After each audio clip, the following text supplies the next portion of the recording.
Y estamos de regreso con más en Los Investigadores Médicos. Momento de presentarles a ustedes al doctor que nos acompaña en esta oportunidad, el doctor Henry Briones. Él es reumatólogo y nos va a ayudar a hablar y a entender un poco más acerca de estas enfermedades que causan inflamación. ¿Cuáles son las enfermedades inflamatorias más frecuentes, doctor? Bien, antes de hablar de enfermedades inflamatorias más frecuentes, sí creo que hay que mencionar que la inflamación tiene cierta clasificación. Se puede clasificar en cuanto a tiempo, se puede clasificar de otras formas, pero voy a hacer énfasis en la de tiempo. Hay inflamación aguda y hay inflamación crónica. Algunas enfermedades con inflamación crónica, que generalmente se habla de eso cuando es más de 3 semanas, en promedio, pues uno habla de este tipo de problema crónico. Las enfermedades inflamatorias crónicas pues incluyen especialmente todas aquellas enfermedades autoinmunes que pues tienen un espectro amplio de enfermedad que incluye lupus eritematoso sistémico, incluye artritis reumatoidea, espondiloartropatía seronegativa, que incluye espondilitis anquilosante, artritis psoriática, enfermedad inflamatoria intestinal, en fin, todo ese espectro de enfermedades. Y por supuesto hay otras enfermedades que también pueden cursar con cierto grado de inflamación, que es crónico también, como son la osteoartritis, otro tipo de enfermedad que afecta principalmente el cartílago, pero que también se acompaña de un proceso inflamatorio. Inflamación es un fenómeno de defensa del cuerpo, es la respuesta del cuerpo para defendernos. Entonces, inflamación puede aparecer en muchas cosas. Puede aparecer en cáncer, puede aparecer en problemas tiroideos, puede aparecer en enfermedades autoinmunes, puede aparecer en artritis, en muchas cosas. Hay inflamación, pero es una respuesta del cuerpo normal de defensa, ¿verdad? Que la respuesta no se controle y se prolongue y se pueda volver hasta casi, entre comillas, eterna, pues entonces uno habla ya, mire, esto es una enfermedad inflamatoria crónica. Bueno, doctor, ya lo mencionó usted, pero enfoquémonos un poco más en qué es la artritis reumatoidea.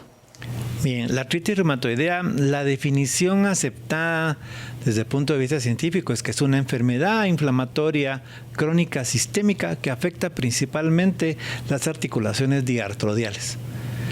Traducido, le da dolor e inflamación en las articulaciones que tienen movimiento del cuerpo. Y es una enfermedad que tiene ciertas características a nivel patológico, es decir, a nivel de lo que es la sinovia. La sinovia es una membrana que tenemos dentro de las articulaciones.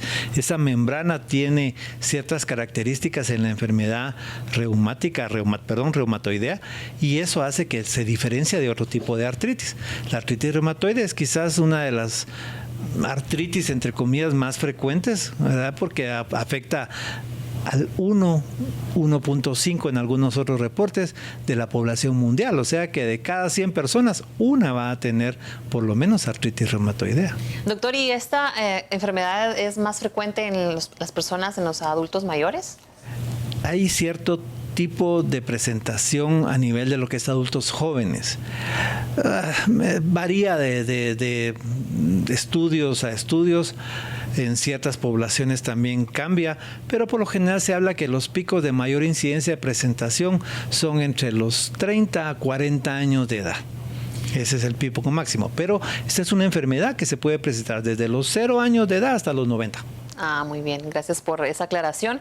Y también nos gustaría que nos aclarara cuál es la diferencia entre artritis y osteoartritis. Bien, yo creo que es una pregunta muy interesante, pero pongamos en claro una cosa. Artritis es dolor e inflamación en la articulación. Eso es artritis. Y así le ponemos un apellido a esa artritis, por ejemplo, artritis reumatoide. O tiene asociado lesiones en la piel que dan la sugerencia que puede ser una psoriasis, puede ser una artritis psoriática, por ejemplo. Que tiene afectada la columna, puede ser una espondiloartropatía seronegativa o espondilitis anquilosante, que esa es una de las enfermedades de ese grupo de enfermedad. Eso ya usted ya está identificando una enfermedad. En cambio, la osteoartritis, que también puede tener un componente inflamatorio, de inflamación de las articulaciones también. Esto generalmente la enfermedad afecta principalmente el cartílago de las articulaciones. El cartílago es sumamente importante porque sostiene peso y facilita el movimiento de las articulaciones. Entonces, esa es la función del cartílago. Si eso se pierde, obviamente estamos en muchos problemas. ¿Por qué? Porque no vamos a poder deambular correctamente, caminar adecuadamente. Nos va a doler, por ejemplo, la rodilla, que es una articulación que sostiene peso. Puede ser las caderas, otra que sostiene peso, o la columna, que son de las áreas frecuentes que afecta a la osteoartritis. Pero ahí el problema es a nivel de cartílago, ¿verdad? ¿Tiene un componente inflamatorio? Sí, sí lo tiene, ¿verdad? Por eso se llama osteoartritis. Hay gente como los europeos que le llaman artrosis u osteoartrosis. ¿Por qué? Porque ellos no identifican ese componente o no reconocen ese componente inflamatorio, pero no, sí existe ese componente inflamatorio. Es fácil, usted puede ver, mire, me duele la rodilla, de repente se me puso la rodilla como que era un globo, ¿verdad? Y eso es porque tiene ahí problema del cartílago y le provocó un derrame articular, probablemente con cierto componente inflamatorio. Y también si hablamos de componente inflamatorio, también podríamos decir que forma parte también de la espondilitis anquilosante, que también ya lo ha mencionado, pero explíquenos qué es. Bien, la espondilitis anquilosante es parte de un grupo de enfermedades que está asociado a un cierto marcador genético que pues algunas personas lo tienen que se llama antígeno de histocompatibilidad o HLA, que es parte del componente que nos identifica a cada uno. Aquí pues estamos usted y yo dentro del programa, pero si nosotros quisiéramos saber, bueno, quién es quién, vamos a ir y vamos a identificar nuestro componente de histocompatibilidad que nos va a identificar cada uno, y es la forma en que las células reconocen, sí, esto es mi corazón, esto es mis pulmones, estas son mis células y no las ataco. Yo hago una transfusión sin saber qué tipo de sangre es usted y voy y le meto mi sangre, la cosa se complica porque usted va a hacer una reacción en contra de esa sustancia porque el cuerpo no va a reconocer que es su sangre. Regresando a la espondilitis anquilosante. La espondilitis anquilosante es una enfermedad que afecta generalmente articulaciones periféricas grandes y principalmente la región axial del cuerpo. La región axial es la columna cervical, dorsal, lumbar, y afecta una parte muy importante de esa zona que se llama articulación sacroiliaca. Esa es la espondilitis anquilosante. Característicamente es una inflamación de las áreas ligamentarias que unen la columna. Puede afectar vértebras, cambiando la forma un poco de las vértebras, las sacroiliacas, porque produce una inflamación crónica a ese nivel. Eso se llama sacroileitis. Y por supuesto, pues puede tener también características, artritis periférica, caderas sobre todo, rodillas, tobillos. Pero es un grupo de enfermedades y la espondilitis anquilosante es parte de ese grupo. Otras enfermedades incluyen artritis psoriática o enfermedad inflamatoria intestinal, colitis ulcerativa o enfermedad de Crohn, que es parte de esa inflamación intestinal. Doctor, ¿y qué enfermedades autoinmunes pueden ser inflamatorios? Bien. Yo diría que la mayoría de las enfermedades autoinmunes tienen un componente inflamatorio.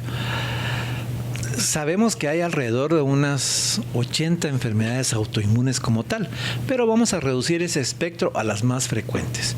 Lupus eritematoso, enfermedad tiroidea como órgano único autoinmune, la tiroiditis de Hashimoto es el mejor ejemplo de eso, artritis reumatoide, artritis psoriática, enfermedad inflamatoria intestinal, dermatomiositis, síndrome de Sjögren. Esas son pues el espectro reducido pero usual y todas tienen un componente inflamatorio importante. Muy bien. ¿Y cómo se manifiesta si hablamos de la psoriasis para poder diferenciar de las que usted ya me ha mencionado? Bien, la psoriasis característicamente se acompaña, no en todos los casos, que es algo muy interesante. Muchas veces uno puede debutar solo con artritis y no tener ninguna manifestación dérmica.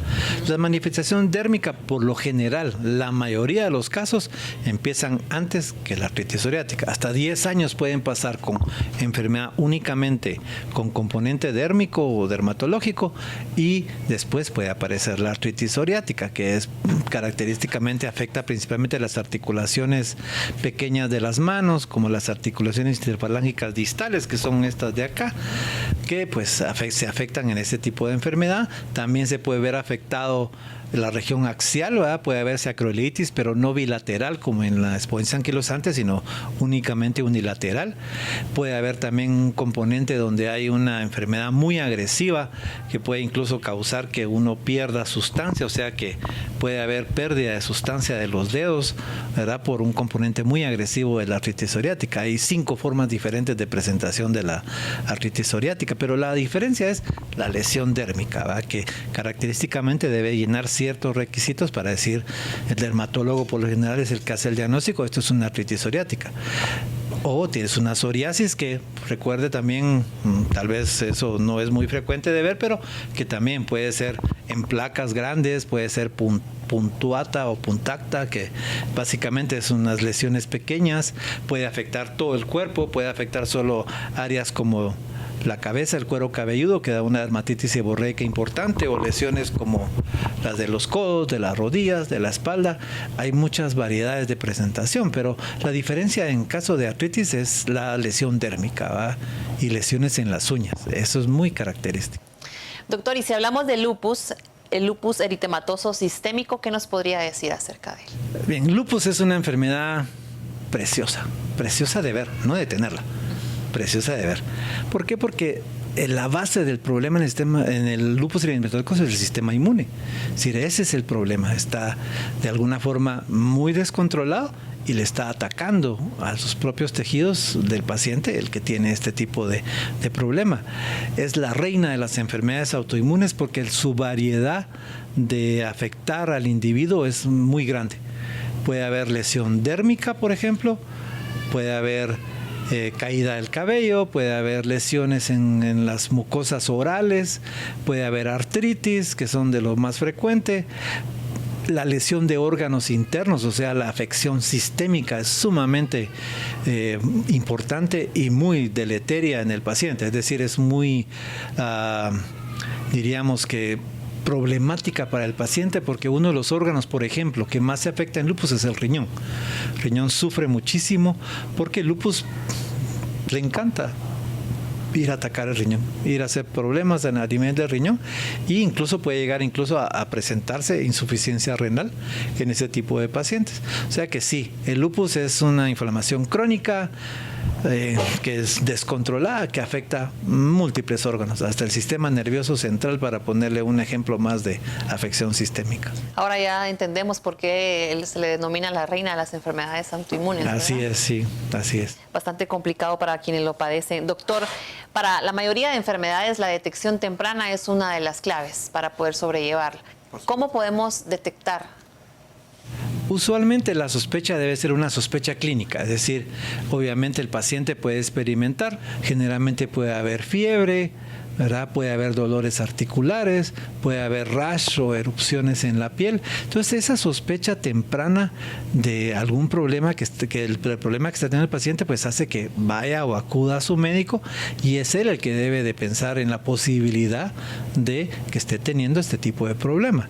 Ya hablamos de la detección temprana, pero también una de las claves es la prevención. Hay algunas enfermedades que definitivamente tienen este factor genético y que no son modificables. Nos explicaba ya anteriormente el doctor también Jacobo. Pero ¿qué nos podría decir usted de estas enfermedades de las cuales ya me habló? ¿Hay alguna forma de prevenirlas? Difícil de poder decir al momento si esto puede ser prevenible. Por lo general, como ya se mencionó y creo que Jacobo lo hizo anteriormente, el componente genético es muy importante. Sabemos que hay algo que activó la información que ya traía desde el nacimiento esta persona, este paciente. Se activó el gen y empieza la enfermedad.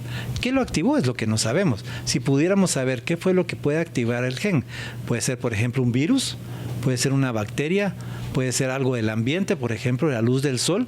Sabemos que puede ser contraproducente para este tipo de pacientes porque la enfermedad se activa con la luz del sol. Las rayos ultravioleta provocan cambios en el paciente que hacen que la enfermedad pueda reactivarse o ponerse mucho peor de lo que ya estaba. Entonces, prevención es un tema pues fascinante, pero al momento no hay algo que yo diga, mire, haga esto para prevenir, ¿verdad? Es difícil, ¿verdad? Es muy difícil. Bueno, gracias por esas respuestas, doctor. Gracias por compartir su experiencia como médico y también pues su sabiduría para este tipo de temas. Es de la presencia del doctor Henry Briones, reumatólogo, quien nos acompañó en esta oportunidad. Continuamos con más. Gracias. Dato importante, las enfermedades inflamatorias como artritis reumatoide, enfermedad de Crohn, colitis ulcerosa, psoriasis, lupus, entre otras, son un grupo de enfermedades que comparten una inflamación crónica sistémica, causada por una alteración del sistema inmune. Las enfermedades relacionadas con la inflamación pueden acabar afectando a cualquier órgano del cuerpo: sistema cardiovascular, inmune, digestivo, osteoarticular o incluso neurológico y mental. Los procesos inflamatorios en nuestro cuerpo pueden ser síntomas que indican el inicio de una enfermedad y su desarrollo en nuestro cuerpo. Algunos alimentos pueden, naturalmente, ser de ayuda para combatir y prevenir la inflamación. Una dieta con alimentos cuyos efectos antiinflamatorios han sido científicamente probados pueden ser de mucha utilidad. Aceite de oliva extra virgen es el que mayor proporción de polifenoles con efecto antioxidante concentra, y entre ellos destaca un compuesto denominado oleocantal, que tiene potentes efectos antiinflamatorios. Consumido el aceite de oliva extra virgen en el marco de una dieta mediterránea, podría ser de ayuda para prevenir procesos antiinflamatorios y así reducir el riesgo de diferentes tipos de enfermedades cardiovasculares, degenerativas, neurológicas o metabólicas, en donde la inflamación tiene un rol importante en su desarrollo. Jengibre comparte propiedades con los antiinflamatorios no esteroideos, al tener un efecto inhibitorio sobre la síntesis de prostaglandina y así frenar el avance o prevenir el desarrollo de un proceso inflamatorio. Además, es fuente de nutrientes y potentes antioxidantes que en conjunto ayudan a reducir la inflamación. Cúrcuma. En ella se esconde un potente antioxidante que es responsable de su efecto antiinflamatorio y se denomina curcumina. La curcumina puede reducir y prevenir de diferentes formas los procesos inflamatorios y así ayudar a reducir el riesgo de sufrir enfermedades cardiovasculares, degenerativas y otras. Cebolla. La cebolla, como otras hortalizas, es fuente de flavonoides, entre los cuales destaca la quercetina, que posee propiedades antioxidantes y antiinflamatorias. Así, la cebolla puede ser un alimento más que ayuda a prevenir la inflamación mediante una dieta sana y además podría ser de ayuda para procesos alérgicos como el asma.